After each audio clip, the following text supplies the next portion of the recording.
আমার পছন্দের বিড়াল হচ্ছে যে ওরা হচ্ছে ভাই বোন। ও হচ্ছে বাটার এবং ওর নাম হচ্ছে স্কচ। ওদেরকে আমি বাসার খাবারই দেই, মাছ, মাংস, ভাত।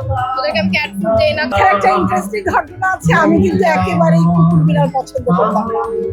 কোভিডের সময় থেকে মূলত যে রাস্তার কুকুরকে খাবার দিতে গিয়ে আসলে আমার এই ভালোবাসাটা জন্মেছে। আচ্ছা, আমার পছন্দের বিড়াল হচ্ছে যে ওরা হচ্ছে ভাই বোন। ও হচ্ছে বাটার এবং ওর নাম হচ্ছে স্কচ। আমরা ওদেরকে বাটার স্কচ ডাকি একসাথে।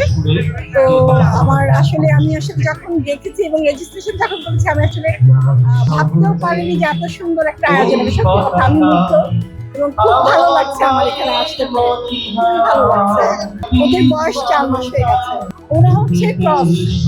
ওদের মা ছিল ওদের মা ক্যালিকো, মা কালী, আর বাবা হচ্ছে নর্মাল। আমাদের দেশি বিড়াল আর কি। ওদেরকে আমি বাসার খাবারই দেই, মানে মাছ, মাংস, ভাত।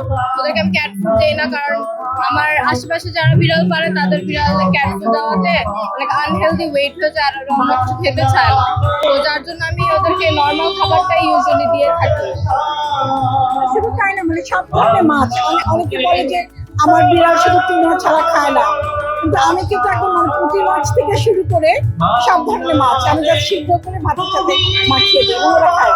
এবং মুরগির ক্ষেত্রেও তাই, মুরগির গিলা কলিজা সবই খাচ্ছে। তবে ইদানিং দেখা যাচ্ছে কলিজাটা খেলে একটু পেট খারাপ হয়, যে কারণে আর কি আমরা ওটা বাদ দিয়ে দিই।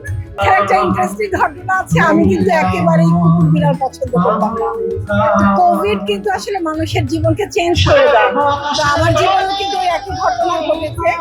কোভিডের সময় থেকে মূলত যে রাস্তার কুকুরকে খাবার দিতে গিয়ে আসলে আমার এই ভালোবাসাটা জন্মেছে।